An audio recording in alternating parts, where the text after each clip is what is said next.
good afternoon everybody, how we doing? Today I'm going to be talking about how I study kanji, what I've done so far, what I continue to do today, and hopefully I could give you guys a few tips and tricks to help you out on your kanji journey.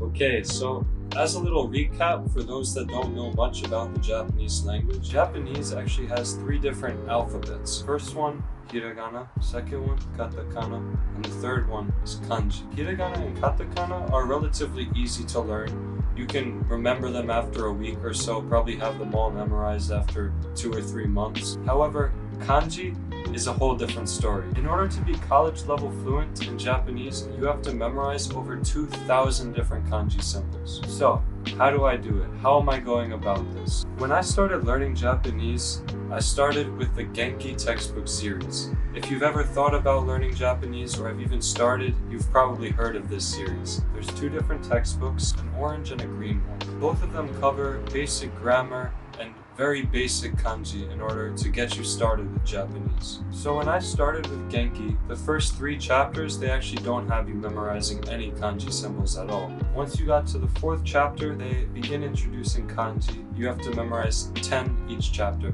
Genki 1 and 2 are great textbooks in terms of introducing you to grammar, introducing you to Japanese, and explaining it very clearly and very simply. However, the rate at which they introduce kanji is too slow in my opinion. I wanted to learn Japanese at a faster rate, and I was willing to do the independent studying necessary to do so. After I got to about chapter 6 in Genki 1, I bought a new book called 300 Basic Kanji. This book was really helpful in familiarizing myself with the different radicals that make up kanji, and just helping me understand how kanji appear in Japanese sentences. I would work on this textbook during work, after class, whenever I had free time, and eventually I noticed myself starting to pick up on more kanji.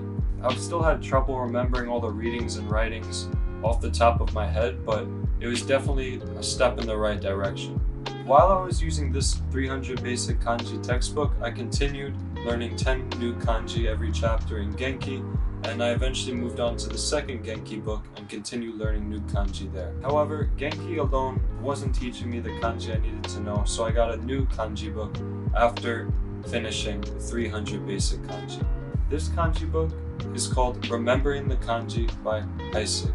This book works for some people, doesn't work for others, but the Heisig method is basically a new approach to learning kanji for foreigners.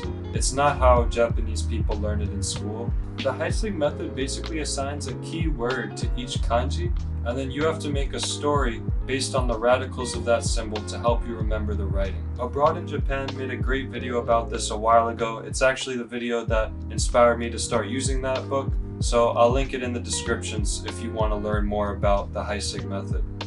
When I first started Heisig, I made little flashcards where one side I would do the writing of the kanji, the other I would write the radicals that made it up and the story I made in order to help me remember it. Once I got to about the first 600 in that book, I instead started using an Anki deck, which is kind of like a flashcard deck for memorization. I used an Anki deck and I studied that every day, memorizing the stories, memorizing the writings, and it helped me a lot.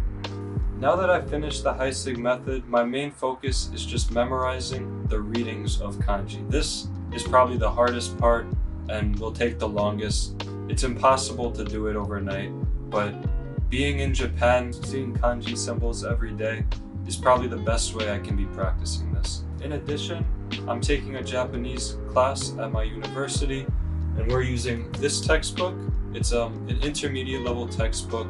It introduces new vocab, but just being able to see the kanji in here, try to remember the readings, over time I'll be able to remember more and more. So as of today, November 2019, I am on my kanji journey. I definitely don't know them all yet.